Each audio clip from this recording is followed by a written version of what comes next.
You're going to find that there's a lot of repetition as we go through this material, and that's to basically help you better understand it by applying the concepts in several different ways throughout the semester. The overall purpose of this chapter is to describe how the various transactions would impact the balance sheet. So we're going to rehash some of the concepts we discussed in Chapter 1 related to the balance sheet. On the screen, you can see assets equal liabilities plus equity. That's the fundamental accounting equation that we're going to be using throughout the semester. And then we have some review as to what assets are, their future economic benefits that we get. Liabilities are future obligations, and then equity is made up primarily of contributed capital, which we had previously referred to that as common stock. It's the same thing. And then retained earnings. The balance sheet always has to balance because the only way a company can get its assets is with debt and equity.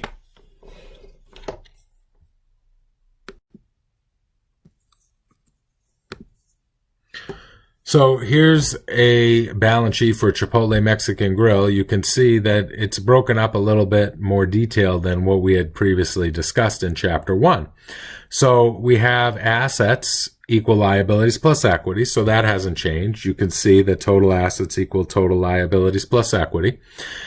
And our assets are broken up into current and long-term. And I had mentioned this in Chapter 1 that current means within a year. So our current assets are any asset that would be converted to cash or used up within 1 year. And then the order of those are still in order of liquidity. So cash is first, then investments, then receivables. Then if they had inventory would be their supplies, prepaids, etc. But again, it's cash number one. Short-term investments is a new item that wasn't presented in Chapter 1. That's almost as liquid as cash. Think about it. All you have to do is sell it on your phone. Hit a couple buttons, boom, it's sold.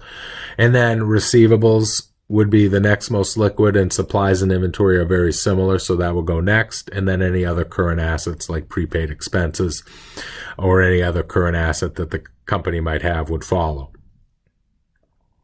Current assets, again, are assets that we can convert to cash or use up within 1 year.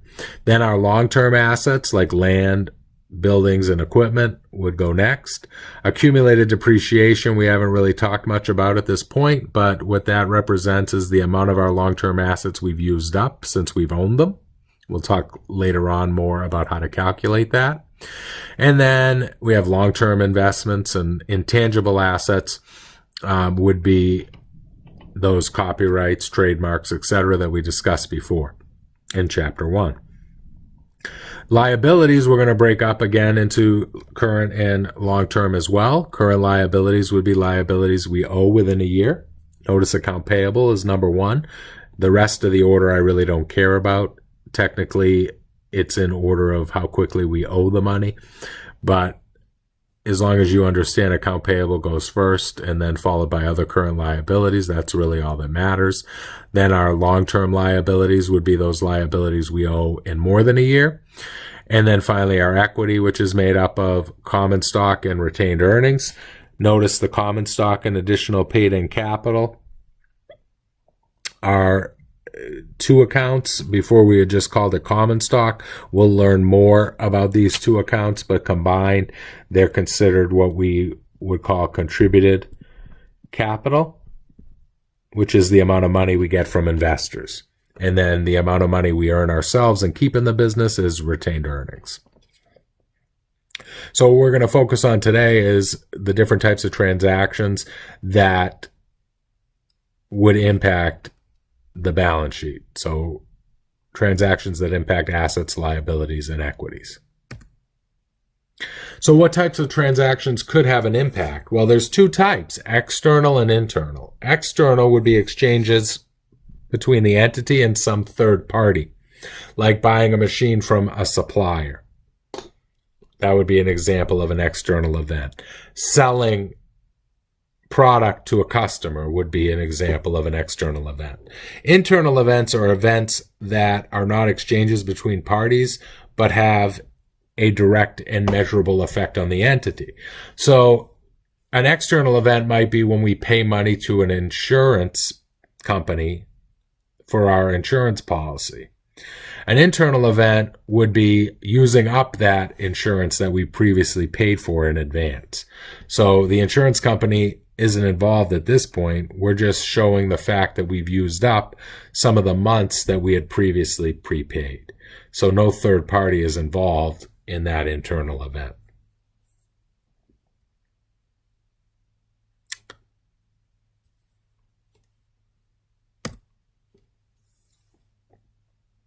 In order to record the transactions that a business incurs, we're going to use what are called accounts. The textbook shows pictures of folders here. I always like to think of them as shoeboxes. So if you were to take a trip on spring break and spend your money on a bunch of different things, at the end of spring break, you could take all of your receipts and sort them into various shoeboxes. So some of the receipts would be for food, probably a lot of the receipts would be for beverage, and then you'd have some of the receipts for lodging, some for travel, etc. So you could sort all your receipts into these various shoeboxes, and the shoeboxes represent accounts, basically categories of like activities. So companies are going to have a standard set of accounts that they're going to use to record their transactions.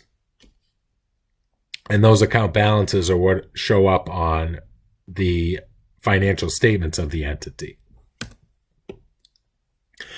So here you can see some typical account titles that you may see under each of the balance sheet and income statement categories. The balance sheet being assets equal liabilities plus equity, and then the income statement being your revenues and expenses.